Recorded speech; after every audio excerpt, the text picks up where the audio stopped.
Sin juicio no es posible hacer historia, sin embargo, sí es posible escribirla. Esas eran las palabras de José Valadez. En el juicio de la historia, José Valadez no era historiador de profesión, es decir, desde el ámbito académico, era periodista y tuvo distintos oficios, eh, incluso diplomáticos y, y en el gobierno. Sin embargo, es considerado un historiador, un importante historiador mexicano del siglo XX. Esas palabras las dijo en El juicio de la historia, escrito sobre el siglo XIX, cuya primera edición fue publicada en 1996 a partir de sus escritos póstumos. Él ya había fallecido. Sin embargo, ¿por qué, por ejemplo, no podemos considerar a alguien como Zunzunegui historiador? Eh, una vez que hemos dicho que para ser historiador no necesariamente se necesita de la profesión académica o de la instrucción académica para hacerlo. Bueno, ahí nos tenemos que remontar un poquito a Mark Bloch. Mark Bloch, que concebía la historia como la ciencia o la disciplina del hombre a través del tiempo. Él decía que para el historiador eh, para ser historiador se debe comprender el presente por el pasado.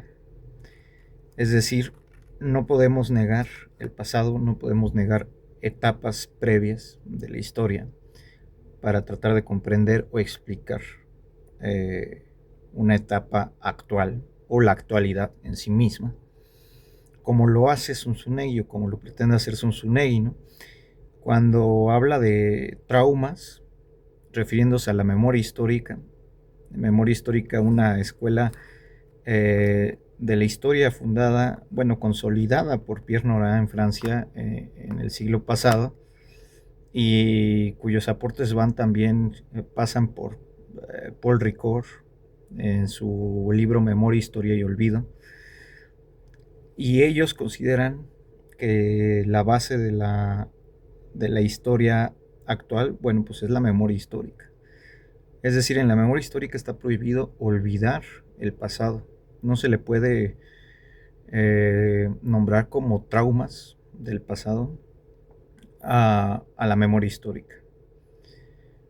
En ese sentido, personajes como Zunzunegui, específicamente él, he notado que le gusta intentar negar el pasado y meter su juicio, además, su juicio personal en su divulgación de la historia, lo cual eh, el historiador procura no hacer. Él, Zunzunegui, de formación en comunicación, en ciencias de la comunicación, eh, evidentemente esos estudios que él tiene no le permiten tener la metodología adecuada que algunos otros historiadores como José Valadez, que no tenían tampoco la formación académica, sí tenían una metodología de fuentes, es decir, remitirse no solo al documento, sino criticar el documento y también remitirse a las fuentes orales y criticar las fuentes orales. Criticar la fuente es importantísimo. El historiador no divulga rumores, no divulga su juicio personal, puede divulgar su crítica o su juicio sobre las fuentes, pero no su juicio personal, como si fuera la realidad en sí misma, ¿no?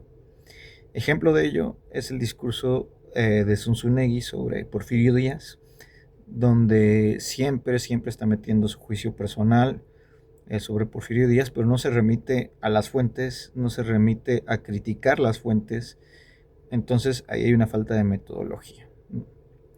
Un ejemplo de lo que es la metodología en la historia, este es el pensamiento político de Juárez, de Valadez, y entonces Valadez lo que hace es que estudia a Juárez, pero también estudia a Díaz, ¿no?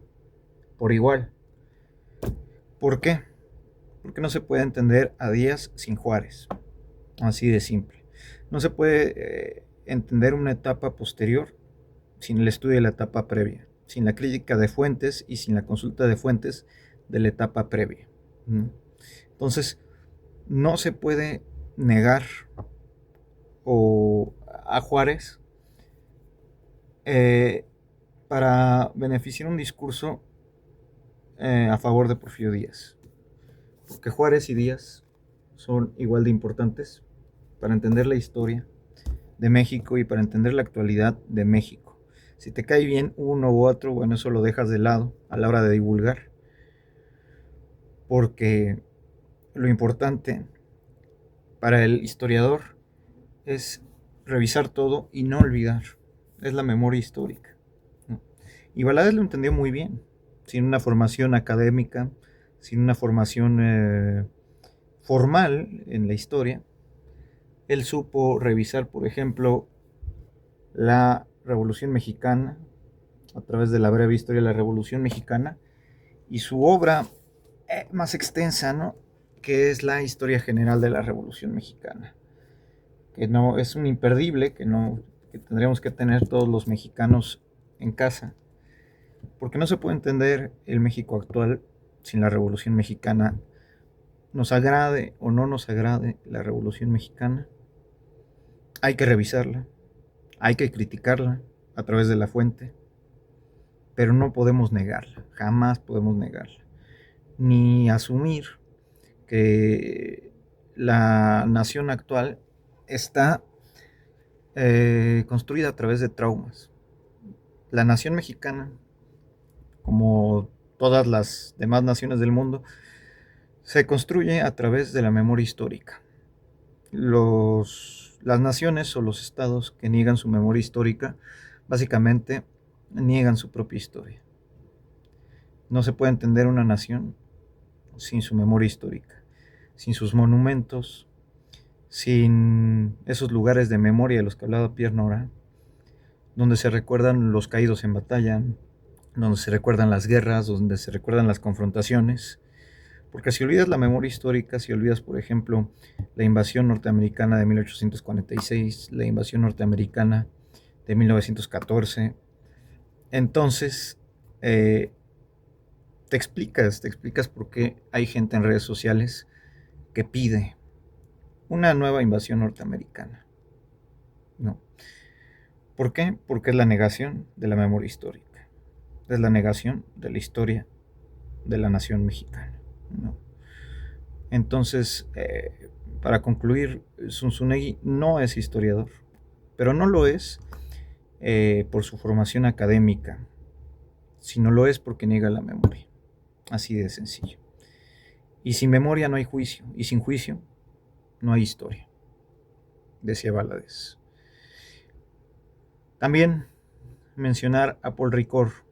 Paul Ricoeur hablaba de la memoria, historia y olvido, y hablaba que la memoria no solamente es individual, es colectiva. Además, hay distintos tipos de memoria. Hay memoria manipulada, que puede ser por ideologías, que lo usan mucho los estados o las naciones para legitimarse, que manipulan la historia, suprimen algunos pedazos de memoria histórica para manipular la historia y para manipular a grupos vulnerables o grupos de personas. Está la memoria obligada, que también se impone a través de un régimen de forma mucho más recurrente. No siempre un régimen va a ser afín a algún periodo específico de la historia a través del cual se va a legitimar, ¿no? Por ejemplo, el Partido Revolucionario Institucional, bueno, se legitimaba a través de la Revolución Mexicana, evidentemente. El Partido Acción Nacional se legitimaba, por ejemplo, a través del movimiento de Madero, ¿no?, entre otros ejemplos, ¿no? El movimiento actual, el movimiento de regeneración nacional, también, claro, se legitima a través de ciertos periodos de la historia, tanto la Revolución Mexicana, pero también usa el cardenismo, por ejemplo, o incluso se asume como heredero de los hermanos Flores Magón, que también estudia Valadez, y que representan algo que poco o nada tiene que ver con el movimiento de regeneración nacional actual, ¿no? Sin embargo, el, el olvido considera Paul Ricoeur que es lo peor que le puede pasar a la historia de un pueblo. Y personas como Zunzunegui pretenden utilizarlo como herramienta, pretenden legitimarse o legitimar a personajes de la actualidad a través del olvido. El olvido es lo opuesto de la memoria y es muy, muy peligroso el olvido. Alguien que se diga historiador jamás, jamás va a avalar el olvido. Por eso es que Zunzunegui no es historiador.